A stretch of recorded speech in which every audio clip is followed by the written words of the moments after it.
Bung Rocky, Presiden Prabowo tadi malam sudah mengumumkan susunan kabinetnya. Siapa duduk di mana, partai apa dapat berapa jatah menterinya, dan posisinya apa. Siapa kelompok bisnis yang paling banyak menempatkan menterinya. Ini juga penting kita soroti juga, dan ini semua sudah terbaca dengan jelas. Hari ini tinggal pelantikan dan setelah dikumpulkan di Lembah Tidar selama beberapa hari itu langsung bekerja. Apa yang bisa kita baca dari kabinet gemuk Prabowo ini, dan ada juga yang menyebutnya sebagai kabinet obesitas karena jumlah anggotanya itu lebih dari 100 orang menteri. Ya, semua sudah selesai. Artinya Pak Prabowo sudah pastikan siapa yang akan mendampingi beliau selama 5 tahun ke depan. Dan peradaban politik mulai dihitung sejak nama-nama itu, susunan kabinet maksud saya, dilengkapkan pada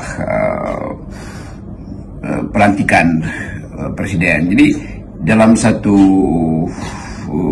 gerak manajerial, Prabowo langsung menyatakan bahwa saya sudah jadi presiden, ini susunan kabinet saya, menteri dan wakil menteri.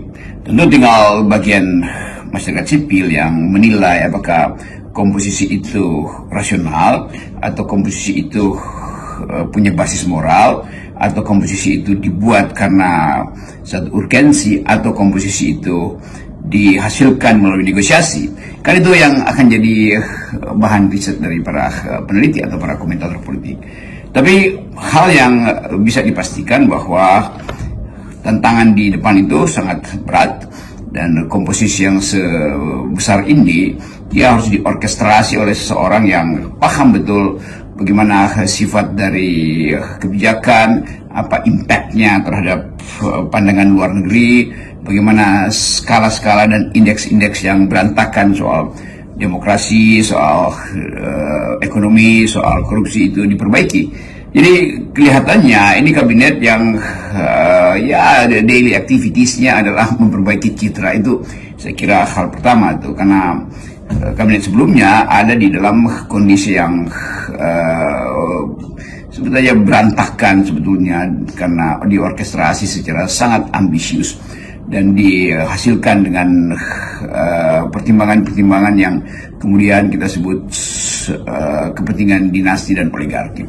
Jadi sekali lagi kita fakta itu ada di depan kita, dan kabinet tentu harus mulai dengan fakta pertama itu, bahwa di antara mereka ada Menko, ada lembaga yang tidak dikendalikan Menko, dan ya faksionalisme di dalamnya sangat lebar, juga kepentingan partai tentu dari hari pertama sudah mulai mengincar apa yang bisa dimanfaatkan untuk kepentingan internal partai, dan semua itu akan sangat tergantung pada dalil yang diucapkan oleh Pak Prabowo bahwa dia akan memimpin demi rakyat, bukan demi keluarga, bukan demi individu, bukan demi grup. Nah itu sebetulnya alasan kenapa ada hak publik untuk mulai menilai apakah kontras yang dibuat oleh Pak Prabowo dengan menyebut bahwa hanya untuk rakyat, bukan untuk keluarga, demi masa depan Indonesia, bukan demi masa depan satu kelompok, apakah janji itu yang kita sebut sebagai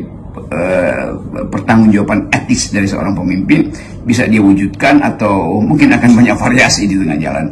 Tapi sementara kita hanya bisa katakan itu, bos.